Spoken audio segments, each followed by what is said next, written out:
ولا تحزن عليهم ولا تكن في ضيق مما يمكرون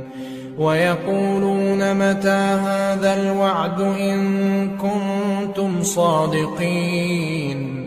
قل عسى أن يكون ردف لكم بعض الذي تستعجلون وإن ربك لذو